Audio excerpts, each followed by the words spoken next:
สบายดีพี่น้องปองปายเมื่อสุขสุคนมาเมื่อนี้มากินตำค่ะกุ้งสดใส่กุ้งนำกันเมื่อนี้พี่น้องบ่ว่าหลายใหญ่ห้างพี่น้องมากุ้งตัวใหญ่ๆพี่น้องสิตัวใหญ่ๆมานี่สิกุ้งถงนึงพี่น้องลูกชายก็ให้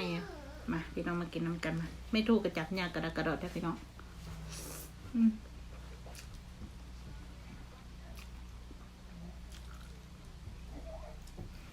สีสันบ่ปันใดมั้งเลยพี่น้องเลย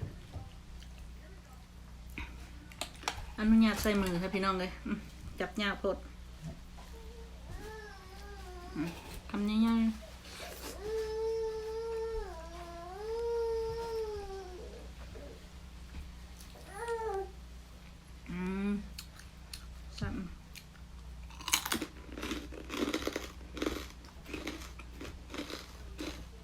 มากินกันนะกรอบผักกะหล่ำ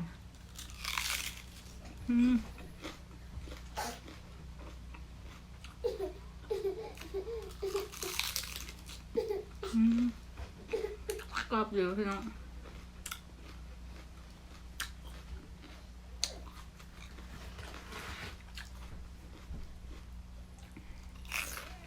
ครับ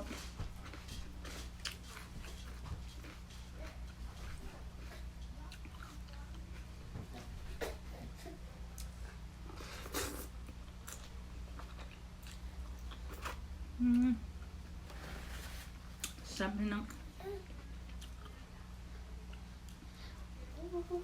กุ้งตัวใหญ่ๆ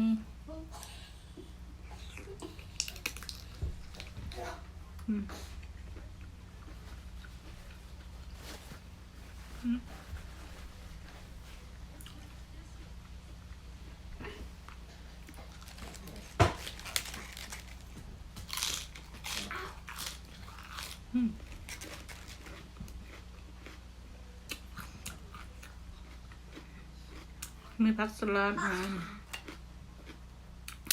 ผักสลัดเขาก็กรอบกว่าพี่น้องเลย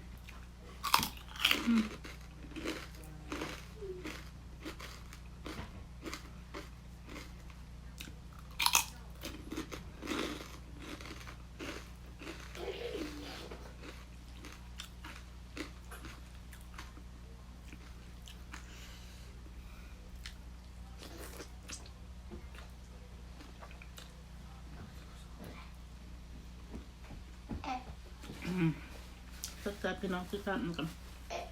มาสัดๆน้ำกัน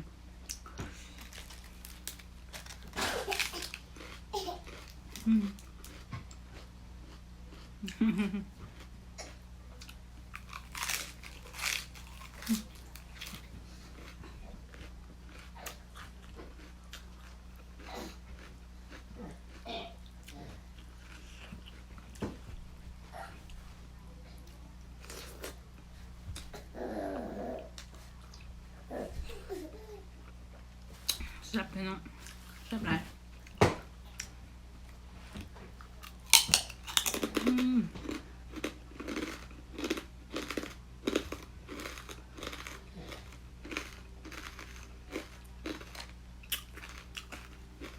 เสียงเขาเคี่ยวหมูกรอบขนาดเลยกุ้งตัวใหญ่ๆ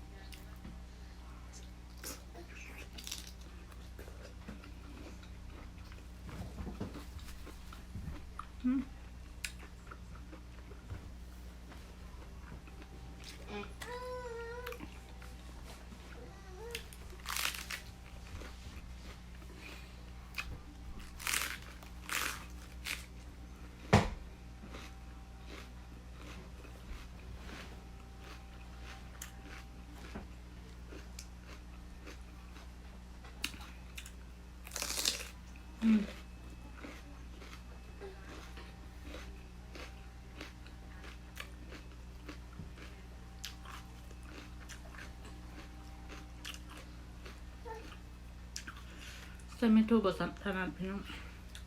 จับกินยาพดเอามือจับเอา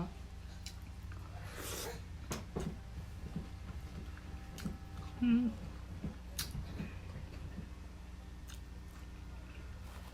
สับ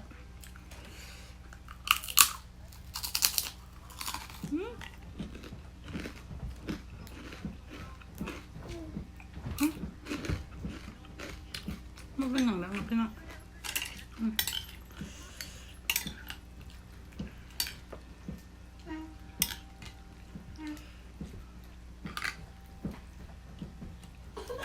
บวงกับอันนั้นเลยพี่น้องใส่ทางมือใส่ทางมือใส่ทางอันไม่ถูกใส่ไม่ถูกอีก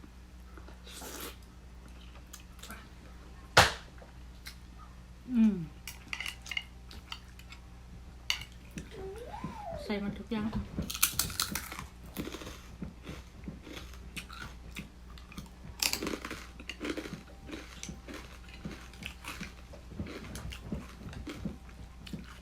ฝนที่ตกทางนอกพี่น้องผ้ามือผ้าคลุม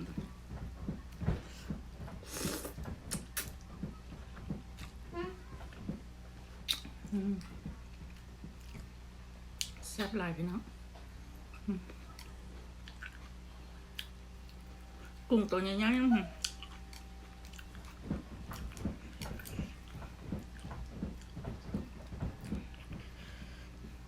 ลวกหน่อยหนึ่งพี่น้องลวกพออันบ่ให้ขาวหลาย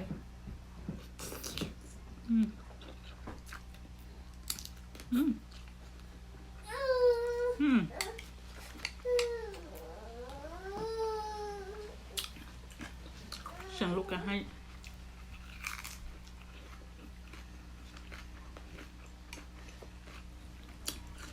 แม่ก็จะคลิปลูกก็ให้พี่น้องเอ้ยแม่ลูกอ่อน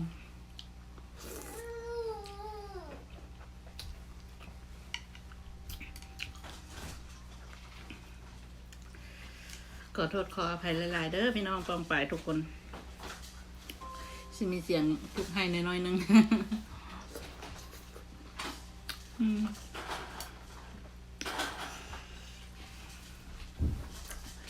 เป็นกำลังใจให้แม่ลูกอ่อนหน่อยเด้อพี่น้องปองปาย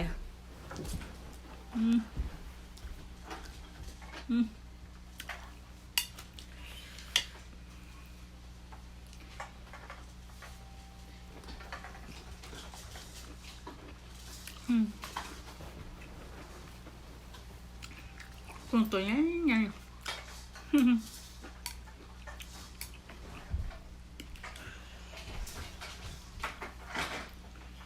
อยากมาลายมือแล้ว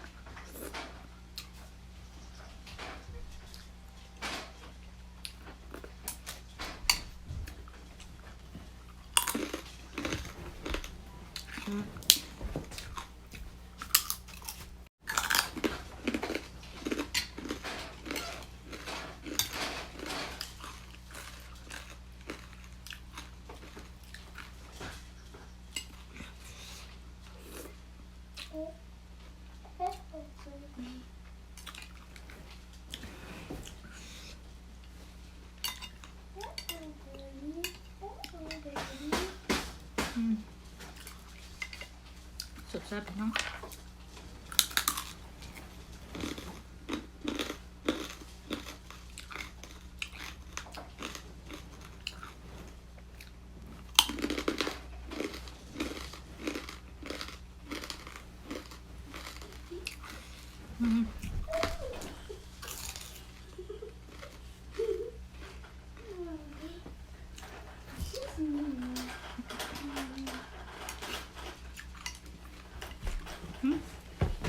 ยังกระลุดพี่น้องพักกระลุด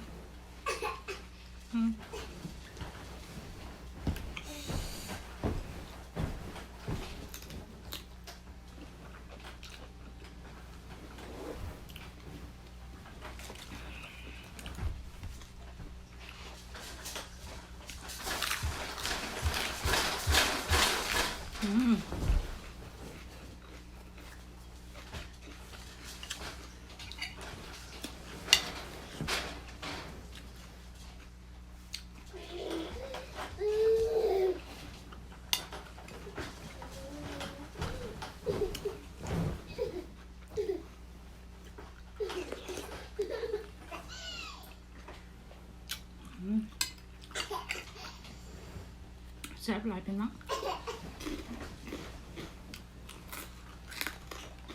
บ่ให้เผ็ดแล้วมึง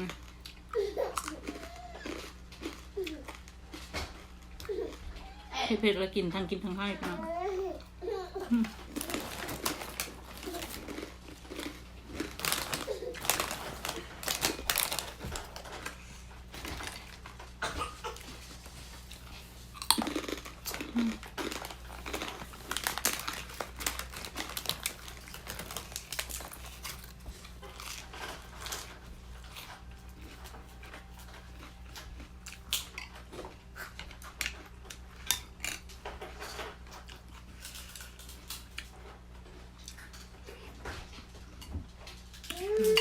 แซ่บหลายพี่น้องแซ่บหลาย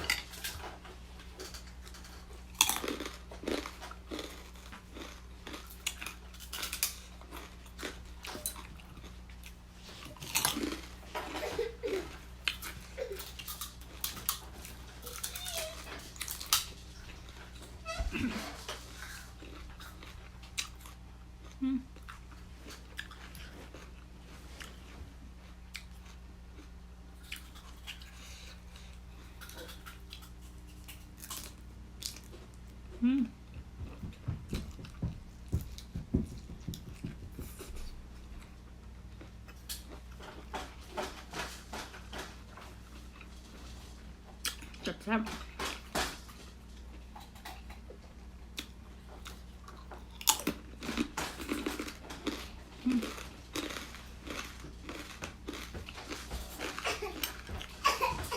เสียง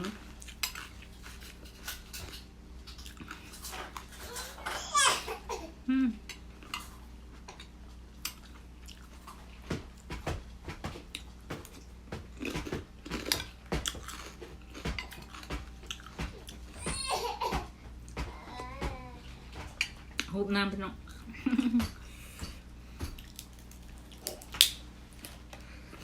ร้อง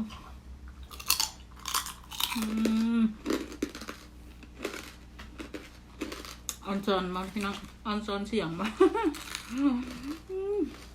ออนซอนเสียง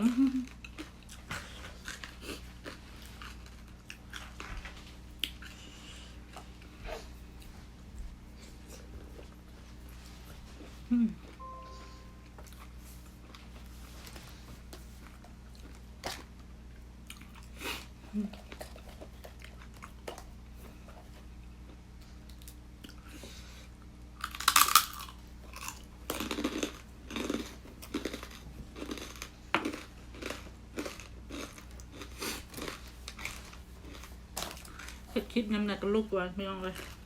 อันนี้จะเสียงลูก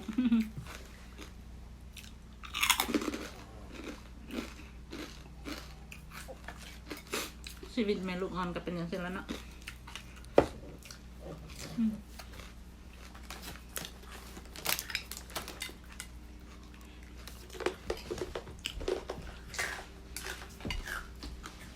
แซ่บๆเนาะ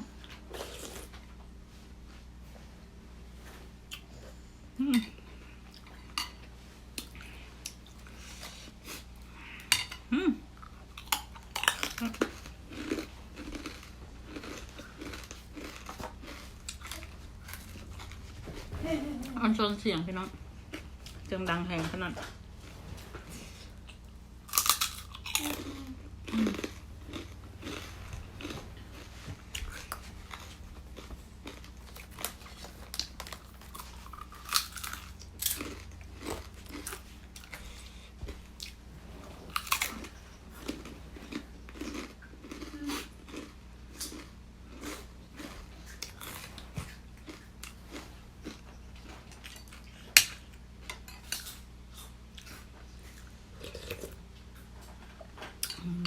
หูหนาพี่น้อง